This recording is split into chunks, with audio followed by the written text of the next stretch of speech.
காஞ்சி மகா பெரியவா தன்னை தேடி வரும் பக்தர்கள் அனைவருக்கும் ஆசிகளை மட்டுமல்ல அறிவுரைகளை வழங்கக்கூடியவர். நீண்ட நாள் கஷ்டங்களில் இருக்கும் பக்தர்களுக்கும் கூட எளிய பரிகாரங்களின் மூலம் வழி சொல்லக்கூடியவர்.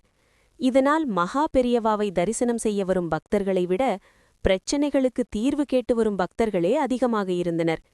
பக்தி, வாழ்க்கை முறை, எது சரி எது தவறு என்பவற்றை மிக எளிய உதாரணங்கள், அறிவுரைகள் மூலம் பக்தர்களுக்கு புரிய வைக்கும் தன்மை கொண்டவர் மகா பெரியவா.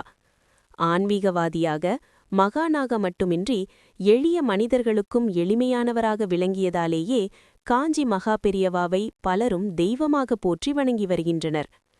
பிரச்சனைக்கு என்ன காரணம்? இந்த உலகத்தில் நேர்மறை ஆற்றல், எதிர்மறை ஆற்றல் என இரண்டு விஷயங்கள் நம்மை சுற்றியுள்ளன. இந்த இரண்டு ஆற்றல்களும் தான் ஒருவரின் வாழ்க்கையை, எண்ணங்களை, குணநலன்களை தீர்மானிக்கின்றன. வாழ்க்கையில் அனைவரும் ஏதோ ஒரு வகை துன்பம், மன அழுத்தம், மனக்குறையுடன் தான் வாழ்ந்து கொண்டிருக்கிறோம். மன நிறைவுடன் திருப்தியான, மகிழ்ச்சியான வாழ்க்கையை யாராவது வாழ்கிறார்களா என்றால் இல்லை என்றுதான் சொல்ல வேண்டும். இதற்கு காரணம் பிரச்சனைகளுடனேயே வாழ பழகிக் கொண்டதால் அதை பற்றிய சிந்தனைகள் மட்டுமே மனதிற்குள் ஓடிக்கொண்டிருப்பதுதான். இந்த எண்ணங்கள் எதிர்மறை ஆற்றல்களால் உருவாகிறது. இவைகள் செயல்களாக உருவாகி பிரச்சனைகள் மட்டுமே மீண்டும் மீண்டும் நம்மை சுற்றி இருந்து கொண்டே இருக்கின்றன. பிரச்சனை தீர என்ன வழி?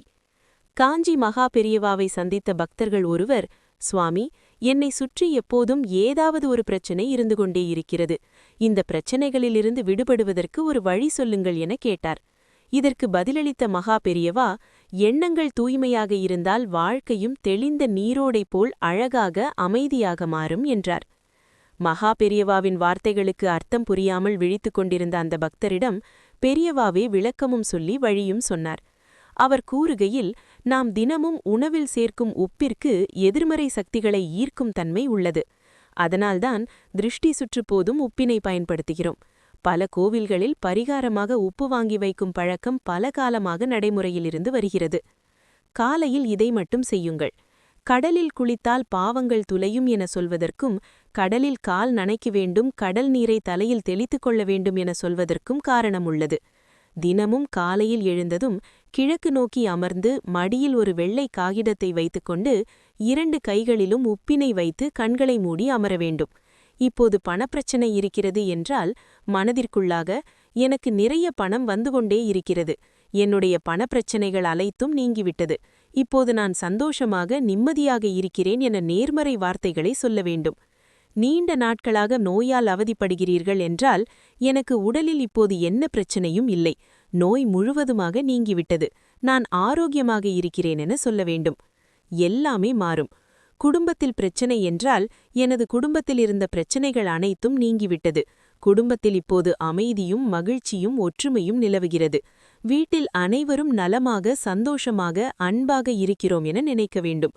மனதிற்குள் இப்படி நேர்மறை வார்த்தைகளை சொல்லி சிறிது நேரம் தியானம் செய்த பிறகு கையில் வைத்துள்ள உப்பினை மடியில் வைத்திருந்த காகிதத்தை போட்டு கீழே சிந்தாமல் மடித்து ஓடும் நீரில் கரைத்து விட வேண்டும். தொடர்ந்து இந்த பரிகாரத்தை செய்து வந்தால் சிறிது நாட்களிலேயே உங்களின் பிரச்சனை தீர்ந்துவிடும். உங்களை சுற்றி நேர்மறை அலைகள் இருப்பதை உங்களால் உணர முடியும். நேர்மறை எண்ணங்களை வளர்த்து கொண்டால் வாழ்க்கையும் நல்லதாக மாறும் என பதிலளித்து ஆசி வழங்கினார் காஞ்சி மகா பெரியவா. நன்றி, வணக்கம். முயற்சி திருவினையாக்கும்.